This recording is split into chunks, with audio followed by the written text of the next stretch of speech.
కులాలను పొందుపరిచి ఈరోజు ఎస్టీగా 40 కులాలను పొందుపరిచి ఓసీ 40 కులాలు అంటే ఓసీ ఎస్టీ బీసీ 4 భాగాలుగా రాజ్యాంగం కల్పించిన రిజర్వేషన్ ఉన్నాయి.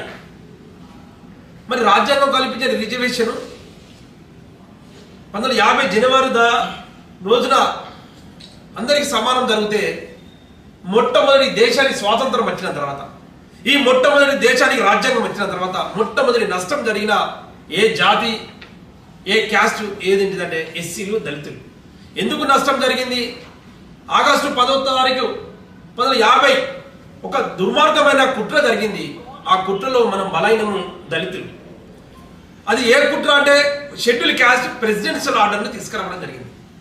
ఆ రాష్ట్రపతి యొక్క ఉత్తర్వులు ఏమున్నదంటే అందులో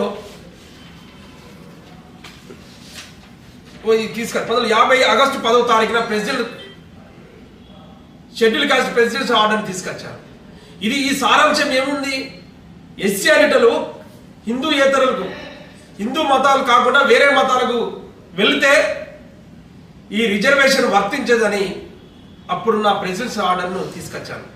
దానికి కారకులు ఈ దేశానికి మొట్టమొదటి ప్రధానమంత్రి అయిన నెహ్రూ గారు, ఈ దేశానికి మొట్టమొదటి రాష్ట్రపతి బాబు రాజేంద్ర ప్రసాద్, ఈ దేశానికి హోమ్ మినిస్టర్ మొట్టమొదటి సర్దార్ వల్లభాయ్ పటేల్, ఈ దేశానికి సహాయ మంత్రి విఎం అయ్యం గారు.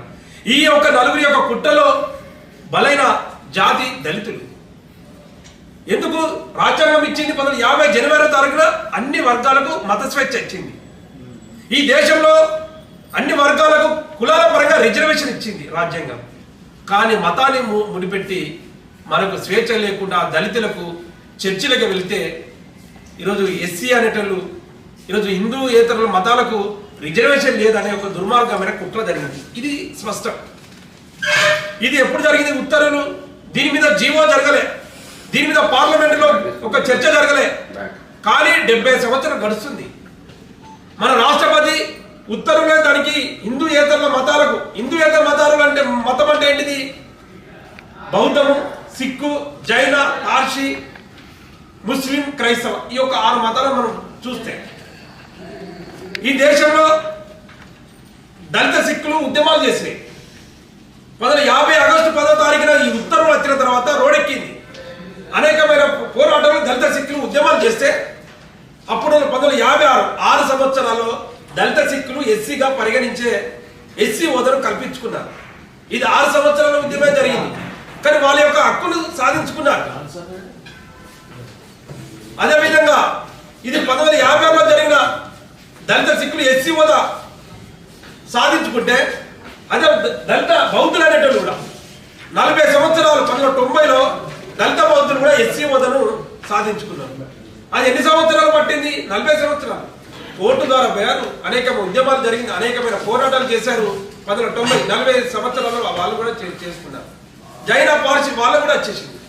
ముస్లిం వాళ్ళు అన్నారు దళిత ముస్లింలని పరిగణ తీసుకుంటే మొట్టమొదటి ముస్లిం అనే వాళ్ళు ఈ దేశానికి స్వాతంత్రం వస్తే మాకు చోటు అనేది అవసరం, రిజర్వేషను ఇవి అవసరమే లేదు కాబట్టి అని వాళ్ళు డిసైడెడ్ అప్పుడే డిసైడ్ అయిపోయింది. ఇప్పుడు మనం ముస్లిం కోసం ఆలోచన చేస్తున్న కంటే ఇప్పుడు దళితులు మనం క్రైస్తవుల కోసం ఆలోచన చేద్దాం. మరి 1975 నుంచి ఇప్పుడు 1950 తల్లి ఆగస్టు 10వ తారీఖు ఇప్పుడు 75 సంవత్సరాలు అవుతుంది. మన అంశాన్ని అక్కడనే ఉండదు. మరి దీనికి ఏంటి సాధ్యం? ఈ అంశాన్ని మనం చూస్తే ఈ దేశానికి భారతదేశానికి రాజ్యాంగం వచ్చినప్పుడు హైదరాబాద్ రాష్ట్రంలో 32 కులాలు ఉన్నాయి. ఈ షెడ్యూల్ క్యాస్ట్ అనే పట్టిక చేశారు. ఇది మన హైదరాబాద్ రాష్ట్రం. అప్పుడు అందులో మన కులం మాదిగానే ఉన్నది. అందులో అప్పుడు 32 కులాలు మాత్రమే రాజ్యాంగం వచ్చినప్పుడు హైదరాబాద్ రాష్ట్రంలో కులాలను ఒక షెడ్యూల్ క్యాస్ట్ పట్టిక చేసిళ్ళు. ఆ 32 కులాలలో మన కులం ఉన్నది. మరి ఆగస్టు 10వ తారీఖున మనం చర్చిలుగా వెళ్తే ఎస్సీ రిజర్వేషన్ పోతుందని, లేకపోతే బౌద్ధము మతంలో పోతే దళితులు అన్నట్టు ఎస్సీ రిజర్వేషన్ పోతుందని, జైన పోతే ఇలాంటి 6 మతాలలో చూసినా ఉంటే రెండు మతాలు బౌద్ధము, సిక్కు కూడా సాధించుకున్నది రిజర్వేషన్. మరి క్రైస్తవం అనేటోళ్ళం ఓన్లీ ఎస్సీలకు ఎందుకు వచ్చింది? ఈ దేశంలో ఓసీ బాబురాలు ఉన్నారు కదా, చర్చిపేటలు. ఈ దేశంలో రెడ్డి వాళ్ళు ఉన్నారు కదా, ఈ దేశంలో కాపు వాళ్ళు ఉన్నారు కదా, ఈ దేశంలో ఈ ఓసీ ఓపెన్ ఈ ఓసీ ఆధిపత్య కులాల వాళ్ళు చర్చిలో పోతున్నారు. వాళ్ళకు కూడా కులం మారతలేదు, వాళ్ళ కేటగిరేషన్ మారతలేదు. బీసీలలో 130 కులాలు చర్చిలో పోతున్నాయి, కానీ వాళ్ళ కులం మారతలేదు, వాళ్ళ కేటగిరేషన్ మారతలేదు. మనతో సామాజిక వివక్షకు గురవుతున్న ఎస్టీలు ఉన్నారు, అదే లంబాడ, ఆదివాసి, కోయ, గోండు అనేటోళ్ళు వాళ్ళు కూడా ఉన్నారు. వాళ్ళు కూడా చర్చికి పోతున్నారు, వాళ్ళకు కూడా కులం మారతలేదు, వాళ్ళ కేటగిరేషన్ మారతలేదు. మరి ఎస్సీ అనేటలో మనం 59 కులాలు ఉన్న తర్వాత మనం చర్చిలకు పోతే మనం కులం పోయి బీసీసీ అనేది సర్టిఫికెట్ తీసుకోవాలనే ఆ కుట్రలో మనం బలవుతున్నాం. మరి ఇది రాజ్యాంగ విరుద్ధమైన అంశమే. ఒక ఉత్తర్వుల ద్వారా నష్టం జరిగింది. ఈ సందర్భంగా మనం ఒకసారి గుర్తు చేస్తున్నాం. ఎస్సీ అనే కులంలో 2 అన్నదమ్ములను చూస్తే ఒక పెద్ద కుమారుడు ఎస్సీలో హిందూగా ఉంటే చిన్న కుమారుడు చర్చికి వెళ్తే బీసీసీ అని పెట్టాల్సిన అవసరం లేదు. అంటే మన తండ్రి మన కులమే వేరే పరిస్థితి వస్తుంది. అంటే మరి బీసీలలో ఉన్న వాళ్ళకు నష్టం జరుగుతలేదు, ఓసీ వాళ్ళకు ఉన్న వాళ్ళకి నష్టం జరుగుతలేదు, ఎస్టీ వాళ్ళకు కూడా ఉన్న వాళ్ళకి నష్టం జరుగుతలేదు, మనకు మాత్రం జరగడం ఏంటి? కానీ ఈ దేశంలో నిచ్చెనమెట్ల కుల వ్యవస్థలో అట్టడుగున కులం ఎస్సీలు కాబట్టి మీరు మా కాళ్ళ కింద ఉన్నారా, మీకు స్వేచ్ఛ లేదు అనేది అంటున్నారు. మరి భారత రాజ్యాంగం ఉంది కదా, ఆర్టికల్ 25 చెప్తుంది మత స్వేచ్ఛ, ఆర్టికల్ 14 చెప్తుంది సమానత్వం, అందరం సమానంగా ఉండాలంటుంది. ఇలాంటి వివక్షత ఉంటే, ఇలాంటి భేదాభిప్రాయాలు ఉంటే ఆర్టికల్ 17 కూడా చెప్తుంది అంటరాని నిషేధం అని. ఆర్టికల్ 15 చెప్తుంది వివక్షత ఉండద్దని. అంటే ఆర్టికల్ 14 నుంచి వెళ్ళి 28 వరకు 28 వరకు స్పష్టంగా ఫండమెంటల్ రైట్స్ అని చెప్తున్నాయి. ఈ దేశంలో కులంతో, మతంతో, వర్గంతో, భేదంతో ఎలాంటి వివక్షత ఉండదని భారత రాజ్యాంగం చెప్తుంది.